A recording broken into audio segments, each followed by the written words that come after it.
ain't being funny when I say you on some bill. No, nigga. Got a fan that love me, I die by them and I kill. Fam first. I told my niggas on the rule we got it. That's never. Ooh. Back up.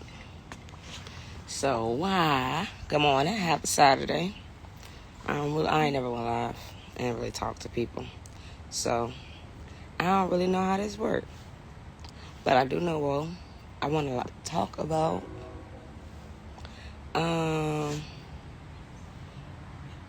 my health. It's been a tumultuous process since 2014 right after I graduated, and I want to spend some time just telling people my story and answering questions and talking about how the process have impacted my life, has it affected me, and just be as transparent as possible. So hopefully I can speak to someone. My testimony could speak to someone as well as just make me feel better. And so I don't have much. I think I'm gonna do I want to set it up so where just do like a 30-minute live every Saturday, maybe Sunday morning, just to provide a little more insight where we starting at. Don't worry, I look at my eyes a lot. I'm self-conscious, and that's another part of my health journey. But I broke these motherfuckers. Yeah, so that's why I want to start. R.I.P. Rich Homie Quan. It's chaotic and ironic that it all happened so collaborative and at the same time, because Rich Homie Quan, I got hit to Rich Homie Quan back in 14, and I listen to Rich Homie Quan all the time. And that's also when I had my first seizure in 2014. I had my first seizure January 1st, 2014 is when I had my first convulsion, my first grand mal seizure. And Rich Homie Quan was hot at the time. And so my grandmother was still alive. Hey there. How are you, beautiful? I pray your morning's going well. Yeah, my grandmother was still alive. I had my first seizure, and when my grandmother passed away, Rich Homie was all I listened to. And so it was just and I decided that this weekend was the first weekend I wanted to go live, and my man just happened to pass away. So it's just I don't know. Organic is, I don't know. It's a story here. So yeah, like I said, I want to try to do every Saturday, every Sunday, just about 30 minutes. Ooh, him phone dying. Just about 30 minutes talking about my life, how it's been, and just how I've grown into the person, the woman I am today. Because a lot of people don't know. I'm not very open. So, yeah, my grandmother was there when I had my first seizure, and she came to the hospital. And it was chaotic, but I want to jump right in. But I also want to kind of set the tone, what it's gonna be like. But to jump right in, my first seizure was January 1st, 2014, and celebrating New Year's Eve. My ex at the time, we was at my house. I was getting ready for work that morning, and she heard me fall and checked on me and called the paramedics. I'm getting dressed for work, so I'm naked as hell.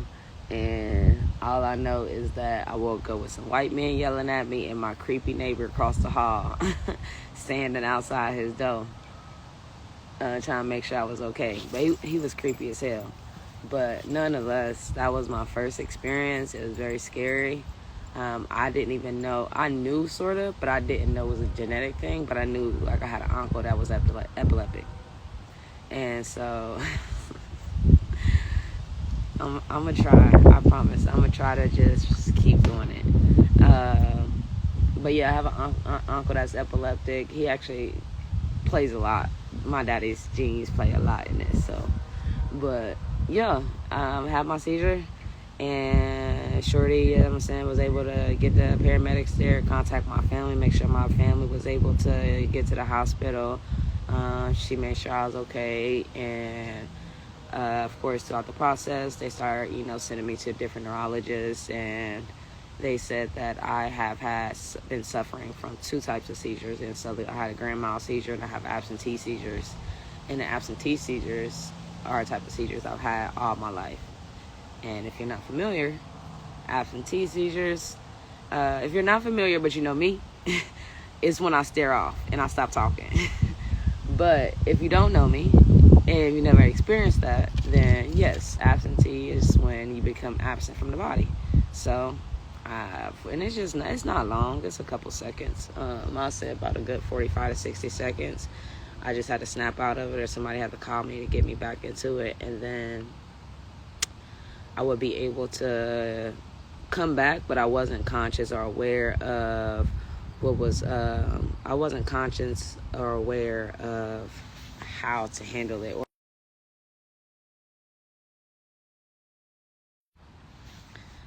And so with that, I just continue with my absentee seizures. I had absentee seizures since I was a child, literally sleeping at the table. Like, they just thought I was a sleepy ass nigga. And so, like, basically the doctor said that the absentee part it's adolescent seizures, and it's typically not found in adults, but I have it, of course, because I'm so lucky. And so, yeah, absentee seizures, I had those since I was a child, and my mom and them were familiar with it. They just didn't know what that was, or they weren't familiar with the sickness in itself. And so I was never diagnosed or never taken care of. And so I just would tell people, my friends, my family, my coworkers, my teachers, I would tell people that, I block out. I might be talking to you, and I might forget, and I might not be able to come back, and you got to remind me and jog my memory of what I was talking about. But, so yeah. God blessed me to get through high school and stuff, and my friends who, and my friends who were around me during high school, they're very, supportive in that aspect, and my high school sweetheart was very supportive in that aspect, and it was very known. We just didn't know what it was about. But, so, yeah.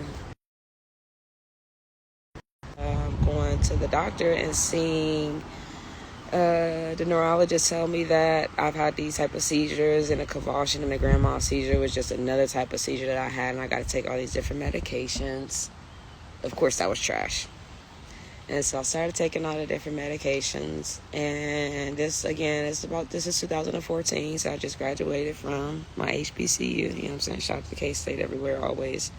I had just graduated that summer before in 13, and so I was just like ignorant to all of it, anything medical, because it's just, I never had anything. I've had accidents, but medical stuff wasn't the top thing for me.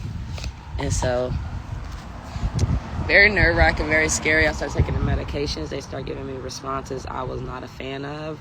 I'm going to tell y'all about my eye because it's actually bothering me. So, and this was probably I think I just reposted it on Facebook, maybe 2019. I broke my eyes, and this one for me is really small. This one I feel like is my regular size. This one I feel like it's slanted. But also, the plastic surgeon, because I had to have plastic surgery on my eyes, both of them. But the plastic surgeon didn't do this one. He ain't fixed the whole eye. He fixed the floor. He didn't fix the wall. So I got 2 floors that's fixed. I got 1 wall that's fixed, and this wall still broke. So I'm subconscious about the eyes. So if you keep seeing me stare at my eyes or trying to tweak my eyes, it's because I don't like looking at that.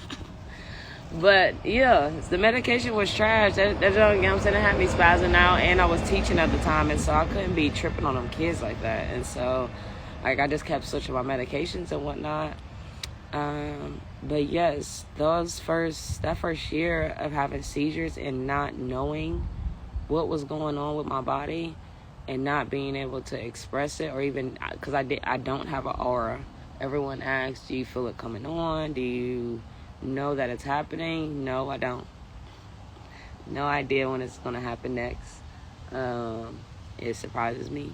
I've had multiple different places throughout this journey. I think we should hit most of the places I've had my seizures, and showers, at homecoming, at work a few different times. Shout out to workers' comp. And so, yeah, I've had seizure multiple places, in the car, driving behind the wheel, a few different times. Thank God, to God be the glory, I'm okay and still alive to tell my story. But yeah, it's just something I want to be transparent about. I want to open up about, and I think it's going to help me feel better along my journey, and just help me process things better, and hopefully be an inspiration to somebody. Shit.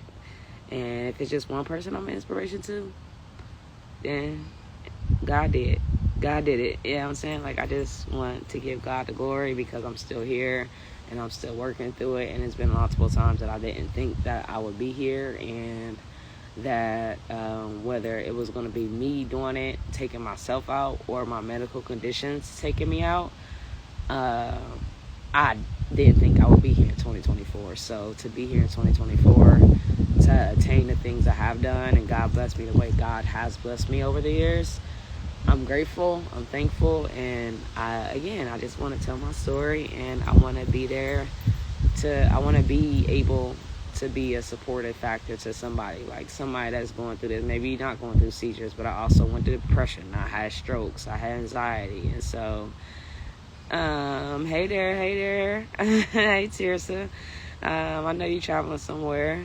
But yeah, so I want to be able to touch people, you know what I'm saying, whether it's epilepsy, because they don't have the support system in the epileptic realm. Maybe it is strokes because they never had a stroke and they feel like they were too young for it, like I did. Maybe they have life-altering events happen in their life where the doctors told them they weren't going to make it and they shouldn't be here. All this has happened to me. All these are words I've heard, like, when I had my stroke. I got so many opinions because it was so abnormal for somebody at my age and my health condition. Because outside of epilepsy, they consider me completely healthy. And so with that, it's just like, yeah, I just want to try to inspire and be here for people that can, that need the support, that can't ask for somebody, that don't know who to talk to. And so I'm grateful that, amen, God does have the final say so, and I truly believe that down in my heart. And so, yeah, that's where I'm at. That's what I want to do with this stories. I want to be able to tell y'all what I've been through, what I've gone through, how God done blessed me, because I honestly, once I graduated college, I had no idea what life had in store for me, but God got a blessing, God got a plan with your name on it, and just trust the process. But yeah,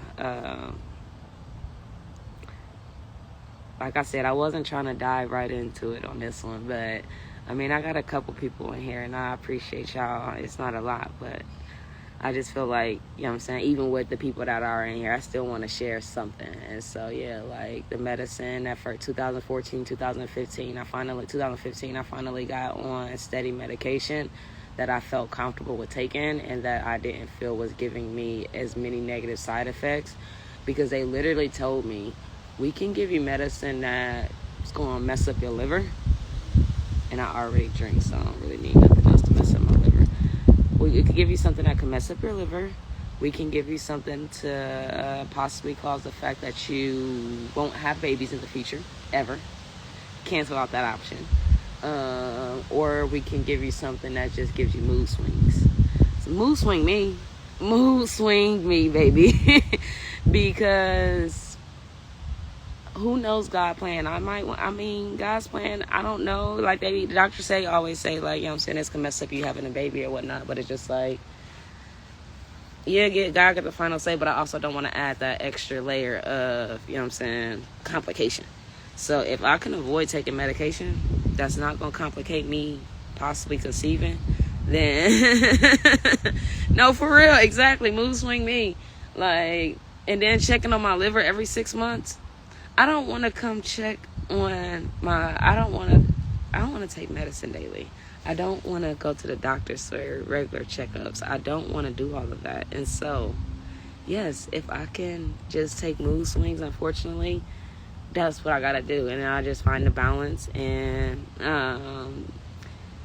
definitely tears of praying for your grandmother, because that's no joke. And I believe that that's a part of the stroke process, because I had a blood clot in my carotid artery, and I'm certain that from all the convulsions that I've had, that it aligns. They go in hand in hand some way, somehow. But me nor the doctors could figure out how they align.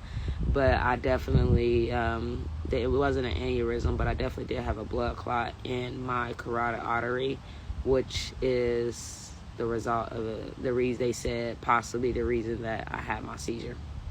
Well, it is that the exact reason. They're just not sure why the blood clotted and broke off. But nonetheless, very much, very serious. I'm grateful that she's still here with you. And just keep your grandma protected. Always watch her and make sure she's good. But yeah, I don't like medicine. I'm pretty certain that here, after my next doctor's appointment next week, I'll be adding medication again. Currently taking, 6 pills a day? I take 6 pills a day.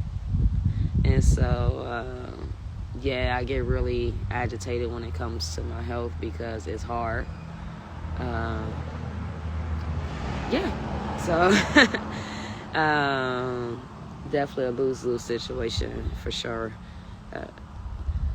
But yeah, the medicine, I mean, like you said, it's a lose-lose situation. So it's just kind of like finding the best of the worst options. And so the best of the worst options was mood swings. And so I took the mood swings, but then I definitely had to stop teaching, because I can't have mood swings teaching nobody's kids, because then with these kids, they gonna fight me, and I'm too little, because I can't fight these kids. I was working on high schoolers. They think I'm their age. They was asking me about smoking, like, boy, if you don't leave me alone. And so I had to get out of the school system. And so, yeah, God transitioned it and made it possible. And a lot of things were going right for me at the time. And then I want y'all to see Shorty over here. She's out here soliciting on her hoverboard. I'm going to show y'all. Boom. Why is she playing? She out here selling shit. But, sorry.